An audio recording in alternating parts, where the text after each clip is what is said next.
This is a question that I probably get so many times before I joined Peace Corps, during Peace Corps, after Peace Corps. Even my doctor sometimes, like, seriously, have you seen your health? Why Peace Corps?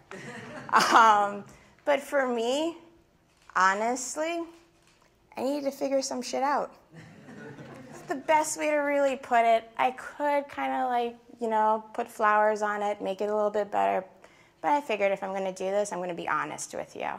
So I needed to figure out some stuff. My sophomore year of college, my mom passed away from pancreatic cancer. And it was really hard for me. I was numb. I kind of went into autopilot mode. Next thing you know, senior year approaches, and I'm like, whoa, what's going on? What am I going to do? And something in me was saying, you need something else, a change. I didn't know what it was. I couldn't really put a finger on it, but I knew I needed to do something differently. So I walked by, I see Peace Corps, talk to the person. This seems really up my alley. I think I can do this. So I decided I was going to join and sign up and be a Peace Corps volunteer. My friends call it my eat, pray, love moment. That's fine. My family, I wish I was joking, they actually staged an intervention. They thought I lost my mind. They were like, first of all, why are you going to Uganda? Second of all, have you seen yourself? You are a New York City kid. And for me, I was like, I needed something different. I needed a challenge, and I wanted to give back. And I feel like sometimes we tend to only think about our sorrows, but there's so many other people who are dealing with stuff also. It's just packaged differently. And I wanted to go out and experience the world. So I was selected to be a PEPFAR volunteer in Uganda. I stayed in a really small village called Chiunga, which is about 50 kilometers outside of Kampala. That's actually the orphanage I worked in. And during my time in Peace Corps, I worked mostly with orphans and vulnerable children. Because for me, I felt, which was really surprising when I was in Uganda, there was an entire generation gap gone due to HIV/AIDS. There were no baby boomers, none. There was no one in their like 40s and 50s. It was really scary. You'd see really young kids, and then you'd see their jajas, which is a Ugandan way of saying grandparents, and that's it. And I always felt that sometimes people tend to focus on the elderly, which is great. But for me, in order for change to happen, I wanted to focus on the kids. And that's what I did. So I worked as an English teacher. The best advice that was given to me when I signed up was jump in with both feet. The second thing that was given to me was do a community assessment and really figure out what your community needs. Because the last thing you want to do is come in saying, like, this is what I'm going to do. I'm the American. This is how we're going to change things. No, it's not going to work that way. So I was a teacher, and I did this really great program called Kicking Out HIV/AIDS. This was actually brought to me from a couple of Ugandan coaches. They came up to me and was like, Nachinji. That's what they called me in the village, Nachinji. They said, Nachinji, we have this really great program we want to show you. And we want to figure out how we can bring it into other communities. And I said, sure. What are you guys talking about? So they said, we want to teach life skills through football drills. And they wanted to go out into rural communities and get both boys and girls to play together. And I said, that's a phenomenal idea. And then I said, well, maybe there's another program out there that you guys can partner up with. Because that's the thing, a lot of people like to start things up new. When there's so many other programs out there that you can partner with that's kind of doing exactly what you want to do. And maybe even get paid for it. So I connected the coaches to Right to Play. I'm sure some of you have heard of Right to Play before. And when I met with Right to Play and connected them with the coaches, we sat down together and I said, why is it that you guys are willing to pay for expats to come in and do the football drills, but you expect Ugandans to volunteer their time? Why? I don't know how to play sports, but you would be willing to pay me to do it. So why wouldn't we use the nationals to get the message across? it makes it sustainable that way. We're actually giving these people an opportunity to change their community. Granted, yes, I was in Peace Corps. Yes, I got paid. It was $100 a month. But why not a national and local being able to get their salary? And that's what ended up happening. These coaches actually went on to work with Right to Play, and then they actually went on doing even better things, which they end up getting girls bursaries and scholarships into secondary schools because these girls were really good at football. And they didn't even know that the girls in the village were even interested in playing football. So what did I learn about myself in Peace Corps? My husband would tell you I'm stubborn. I guess, maybe.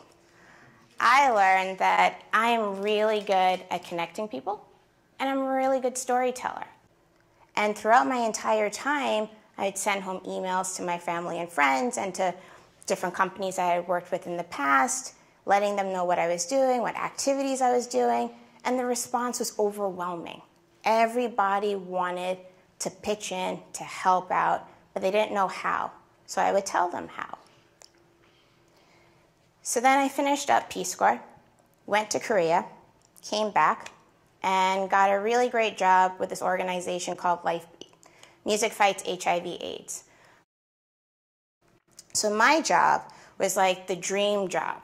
I got to hang out with talent and convince them to get involved in HIV/AIDS.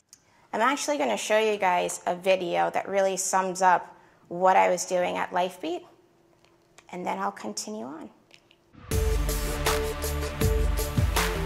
HIV is rising faster in young people than in any other age group. I am sexually active. Some sexually active. Of course I'm sexually active. Every single month, we have 1,000 new cases of HIV among young people. I like it without the condom. Without it?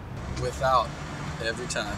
Here in New York, we have one of the highest rates and certainly some of the highest numbers of HIV infection in the country. No, I haven't been tested for HIV. No, I didn't. I've never gotten tested, but I know I'm clean. I know I'm clean. 6 out of 10 young people who are today HIV infected don't realize that they're infected.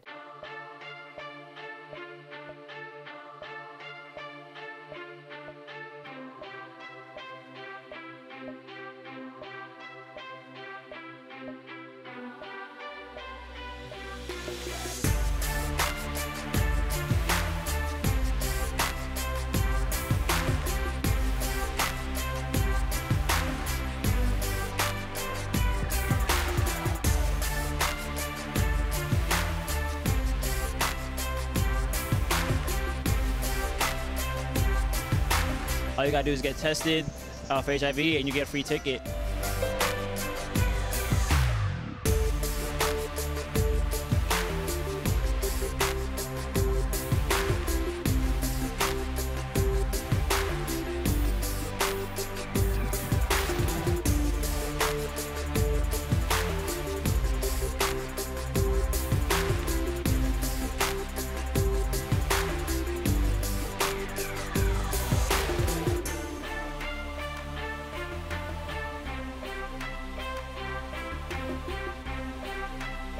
You got tested.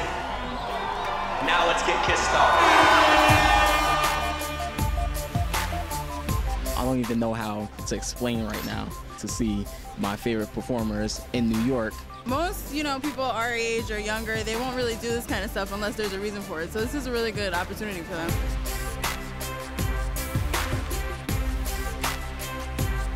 KYSS. Know your status stage. I didn't, rap never forced me to get tested when I was younger too. You have to know your status, and I'll yell it to you. For any of the kids who did test positive at KISS, we partnered with AIDS Healthcare Foundation, and AIDS Healthcare Foundation provided them with everything that they needed in terms of counseling, treatment, and also a list of doctors.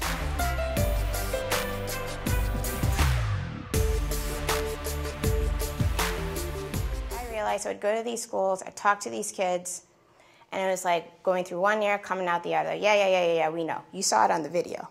I'm clean, I'm sure, I know it. And what I ended up doing was meeting with these guys and being like, this is what we're doing. This is why we're doing it. And we need your help. Because at the end of the day, you've been given a platform that not everybody has.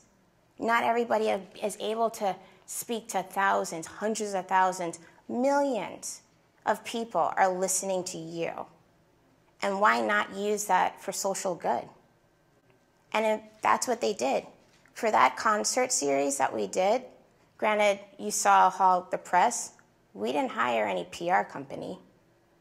The only thing we did was give the artists the language, and they posted it out on their sites. That was it. That's how the kids found out about it. And it was sold out. It was successful. The CDC actually asked, how are you able to do that when we tried to do it in New York once and it failed? And it's because they weren't listening to the audience, which is their younger demographic. At the end of the day, I learned from Peace Corps, you can't always look at things from your perspective. You gotta look at it from other people's perspective. And if you're able to do that, you're able to actually create some form of a change because you're thinking outside the box. Another thing that I did was, some of you, I'm sure, are familiar with Salt and Pepper. I had the great honor of working with these fabulous ladies. I approached, actually, Burton Snowboards. It was like, hey, I have a long list of artists that I can actually get, any artist. What if we did a limited edition snowboard where part of the proceeds went back to Lifebeat? And they said, great, so we did it. And Salt and Pepper were great to come on board, and they did the Burton First Female of Hip Hop snowboard. Now on to where I'm at currently, SK Philanthropy. I actually started this up 6 months ago. Throughout my time at Lifebeat, I would have a lot of managers being like, listen, Sharlene, we love what you're doing. We love, the great initiative, but HIV/AIDS is not really our thing. We're looking to more do something with Clean Water Initiative or doing something that has to do with focusing on gender equality. So I would connect them to nonprofits. And then I decided, I'm going to start up my own business. Why? Because I am tired of seeing celebrity nonprofits fail. So there's over 2 million registered nonprofits in the United States. I decided during that time, why is it that you need to start up your own nonprofit when there are so many great hidden gems out there that are just needing a social cause ambassador? And that's what I do. I bring celebrities on board onto great different social causes and get them to talk about it. And I match it perfectly so that it's organic and that they're able to really talk about it. Because the last thing I want is for my client to go out and talk about a nonprofit but not really even know anything about the social cause.